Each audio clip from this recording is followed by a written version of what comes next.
अब श्राद्धों के विषय में आपने पढ़ा, देखा, आंखों देख लिया। अभी विष्णु पुराण में श्राद्ध के विषय में एक और प्रकरण दे रखा है कि श्राद्ध में भैंस का दूध प्रयोग नहीं करना चाहिए, उससे श्राद्ध लगे नहीं। फिर आपके पितर तो रह गए बिना श्राद्ध के, क्योंकि गाय तो अब रही कोई ना, गऊ तो बहुत अभाव हो गया, सब दूध श्राद्ध भैंस का ही प्रयोग करते हैं। अब देखिएगा, यही विष्णु पुराण गीता प्रेस गुरुकुल से प्रकाशित है, इसके 214 पृष्ठ पे है। अब 213 तो आपने पढ़ लिया। ये देखिएगा, ये है तृतीय अंश, वही चल रहा है। ये तृतीय अंश और अध्याय नंबर ये 16 जो अभी आपने पढ़ा था 213 पे। देखो और कमाल दिखाऊंगा आपने, इन जीव के चठोरे ने के जुल्म कर रखे है। पुणात्मा भक्ति करना कोई कठिन बात नहीं है, ज्ञान समझ में आना चाहिए। जब दिल डटेगा, एक जगह स्थिर होगा एक परमात्मा पे, नहीं तो आप वैसे भटकते रहोगे। आपको दृढ़ करने के लिए दास ने का यही प्रयत्न है कि आपको रंग दो इसे रंग में, क्योंकि आप सब बालक नहीं है, समझदार हैं, बालक भी समझदार हैं। तो अब 5वीं 6ठी कक्षा के बालक ही कंप्यूटर चलाने लाएंगे, तो आध्यात्मिक कंप्यूटर ने घमोड़े न देंगे। अब देखो, आपने यही पढ़ा था 213 पृष्ठ पे तीसरे अंश में, और ये 16वें 15वें अध्याय में कि हे राजन, श्राद्ध करने वाले पुरुषों से विश्वदेवगण, पितृगण, मातामह यानी दादी और कुटुंबी जन सभी संतुष्ट रहते हैं जो भूत बन गए। हे भूपाल, पितृगण का आधार चंद्रमा है और चंद्रमा का आधार योग है, इसलिए श्राद्ध में योगी जन को नियुक्त करना अति उत्तम है। हे राजन, यदि श्राद्ध भोजी एक सहस्र ब्राह्मणों के सम्मुख एक योगी भी हो तो वह यजमान के सहित उन सब का उद्धार कर देता है। ये तो उदाहरण आपको दे दिया रविदास जी ने, उन 700 कारगिल रानी का उद्धार कर दिया। आगे देखो 16वां अध्याय।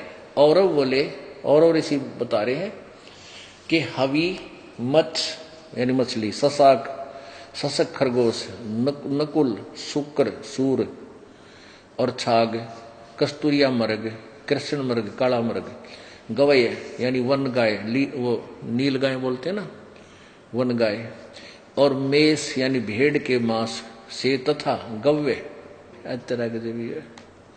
यहां देखना संस्कृति इनकी, इन्हें गाय का मांस इसका अर्थ है, लेकिन इसने घुमोड़ दिया, थोड़ा सा अनुवाद गलत कर दिया। गव्य गौ के घी दूध आदि से पितृगण कर्म से एक एक मास अधिक तृप्ति लाभ करते हैं, और वर्गणी पक्षी के मांस से सदा तृप्त रहते हैं। ये और मीठा होगा कि मैं स्वादिष्ट होगा इनके लिए।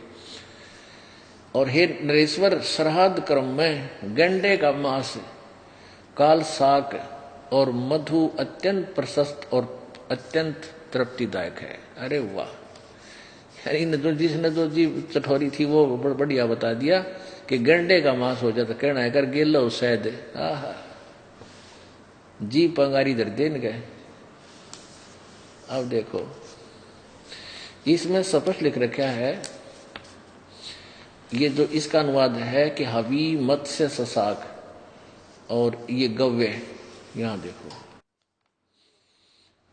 हवी, मत्स्य, सस्य, नकुल से शोकर यानी सुअर, और यहां गवैयर ये है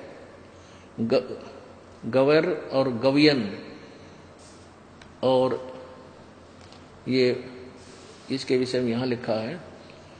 यहाँ अब हिंदी पढ़ेंगे क्योंकि यहाँ गवियन यानी ये मांस के लिए ही लिखा सारा कुछ। इन्होंने डरत्या न कदे कोई हिंदी पढ़ लेने का मांस का, गां का मांस खाने का लिखा है, और हिंदू थरा सर फोड़ दे, तो इसलिए यहाँ कर दिया गौ का घी दूध लिख दिया, बाकी यहाँ मांस। अरे घी दूध का जिक्र नहीं है कितना, ये तो मांस के ऊपर प्रकरण है। तो गाय का मांस भी इन्होंने लिखा है कि वो भी खाना चाहिए। फिर मुसलमानों ने बुरे क्यों बताना थे भाई हम, ये तो कसाई घराए बैठे थे दुश्मन, ये ऐसे प्रकरण लिख कर चले गए हमारे लिए। यहां देखो आगे, अब यहां देखो ये 214 पृष्ठ पे और वही 16वां अध्याय चल रहा है, 15वां पढ़े 16वां चल रहा है। यहां देखो, इसमें भैंस का दूध श्राद्ध में प्रयोग नहीं होना चाहिए, और सारे भैंस के दूध तो श्राद्ध काट दें तुम, तो वो भी नकली काम तुम्हारा। ये देखो, हे राजन, जो रात्रि के समय लाया गया हो, अप्रतिष्ठित जलाशय का हो, यानी शाम का पानी, और जिसमें गौ तृप्त न हो सकती हो, ऐसे गड्ढे का अर्थात दुर्गंध या फैन युक्त जल श्राद्ध के योग्य नहीं होता। एक खुर वालों का, ऊंटनी का, भेड़ का, मुर्गी का तथा भैंस का दूध श्राद्ध कर्म में काम न ले। बताइए क्या तो काटोगे श्राद्ध, गए काम तय। इसलिए आ जाओ बंदी छोड़ की शरण में, बेड़ा पार हो जाएगा।